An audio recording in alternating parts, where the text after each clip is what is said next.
Hello humans! In this video we'll learn the basics of consonant gradation in Finnish nouns. Consonant gradation is one of the most characteristic features of Finnish language, and thus will be something you will run into every time you use the language. Remember that the English translation for the examples in this video can be found by turning on subtitles. If you find this video helpful, please remember to like it, subscribe to the channel, and turn on notifications. It's very quick and is great help for me to reach more learners. Let's get into it. We will now only learn how to identify gradation in text and speech, and focus our efforts to learn the language through phrases and whole sentences. It is not yet useful to go through all possible situations where gradation appears. We'll approach this topic with two useful new questions that we can use in conversations. The first question is, mitä kieltä sinä puhut? In this example, the person is Greek. So they answer, minä puhun kreikkaa.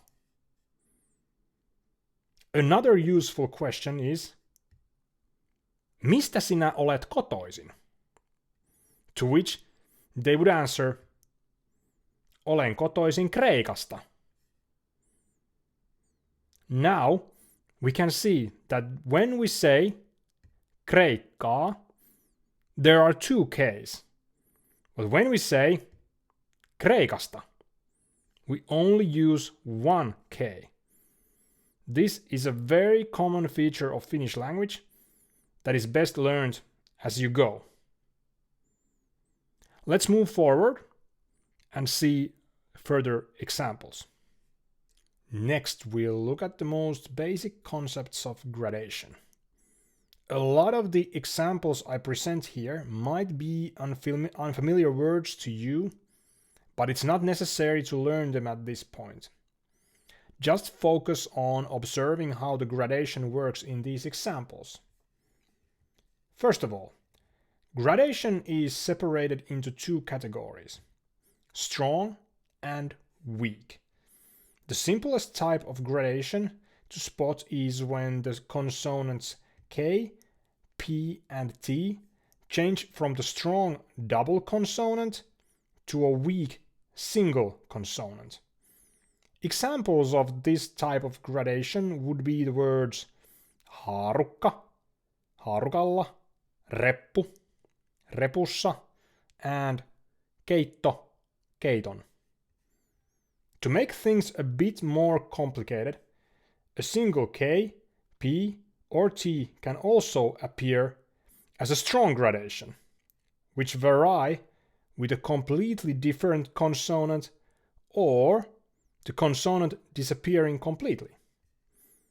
In practice, you can see this happen in words like vika, vian, leipä, leivälle, and paita, paidan. It might not seem to make any sense that sometimes a single consonant is strong and sometimes weak, but it actually does. The basic nominative form of a word is always strong, and the inflected forms are either weak or, in a few cases, also strong. The point is, though, that if there is a gradation from strong to weak, the inflected form is weak relative to the nominative form that is always considered strong, regardless of whether there is one or two consonants. The last group of instances where gradation happens is here, with the examples kenkä, kengät, ranta, rannalla, kampa, kamman, silta, sillalle, parta, parran. These can be tricky at first to identify as gradating words because K, P, and T are paired with a non-gradating consonant, but they are very natural to use after a while. This is a long list of words and grammar rules, but remember, you do not need to memorize or learn all this at once. Right now, it's enough that you know what gradation is and what it looks like. When you study the use of new noun cases and types of verbs, you will also learn how gradation happens in those particular instances.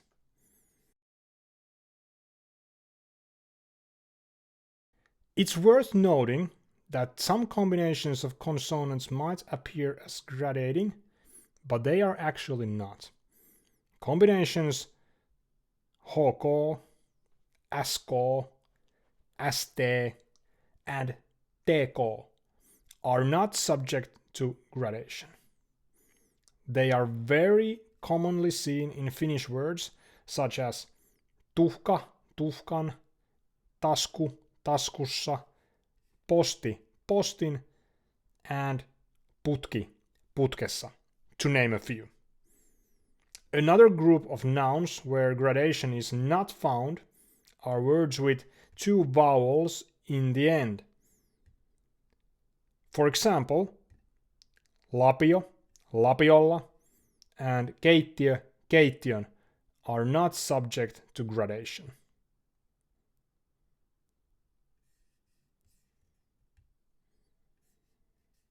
And that's all for now.